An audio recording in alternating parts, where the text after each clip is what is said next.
नमस्कार, मैं रामा निवास और आप देख रहे हैं भारत दर्शन न्यूज। लोकसभा में महिला आरक्षण से जुड़े एक ऐतिहासिक माने जा रहे 131वें संविधान संशोधन विधेयक पर 20 घंटे से अधिक चली लंबी और तीखी बहस के बावजूद एक बड़ा राजनीतिक उलटफेर देखने को मिला।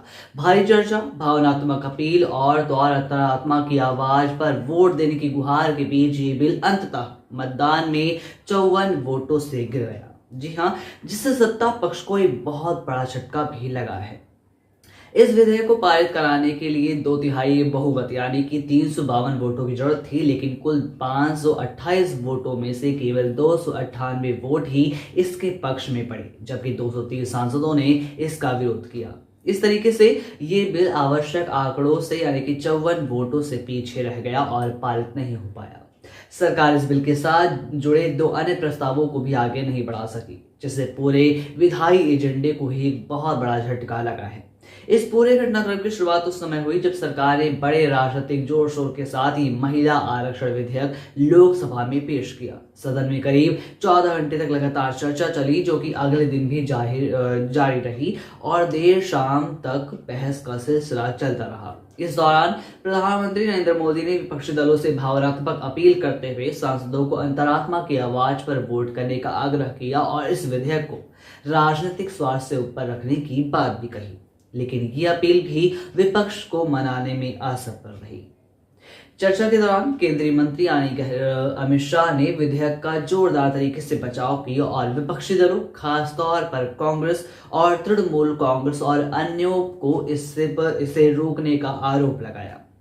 वहीं अगर बात की जाए कानून मंत्री की, तो कानून मंत्री अर्जुन राम मेघवाल ने बहस का जवाब देने के बाद विधेयक को मतदान के लिए पेश किया। मतदान प्रक्रिया के परिणाम में सरकार के पक्ष में ये नहीं रहा और ये विधेयक 2/3 बहुमत के आवश्यक आंकड़ों से दूर रह गया। अब अगर आप बात की जाए विपक्षी दलों की, तो विपक्षी दलों ने इस विधेयक का विरोध सीधे तौर पर महिला आरक्षण के खिलाफ नहीं किया, बल्कि परिसीमन के मुद्दे को आधार बनाकर किया। विपक्ष का तर्क ये था कि जब तक परिसीमन को लेकर स्पष्टता नहीं आती, तब तक इस तरीके का आरक्षण व्यवहारिक रूप से लागू करना जटिल होगा। हालांकि सत्ता पक्ष ने इसे महिला सशक्तिकरण की दिशा में एक ऐतिहासिक कदम बताया था, लेकिन संसद में राजनीतिक सहमति न बनने के कारण ये प्रस्ताव आखिरकार पारित न हो सका। वोटिंग के तुरंत बाद सदन के बाहर राजनीतिक माहौल और भी ज्यादा गर्म हो गया। भारतीय जनता पार्टी की महिला सांसदों ने, खास तौर पर उसमें महिला सांसद कंगना रनौत भी शामिल थी, इन्होंने जोरदार प्रदर्शन किया और विपक्ष को लेकर उनके खिलाफ हल्लेबाजी की, नारेबाजी की। पार्टी ने इस फैसले को लेकर विपक्ष पर तीखा हमला बोला, यहां तक कि 18 अप्रैल से राष्ट्रव्यापी आंदोलन की घोषणा भी कर दी गई है। इस पूरे घटनाक्रम के बाद ये तो स्पष्ट हो गया है कि महिला सशक्तिकरण जैसे महत्वपूर्ण मुद्दों पर भी संसद में राजनीतिक सहमति बनाना कितना ज्यादा चुनौतीपूर्ण है।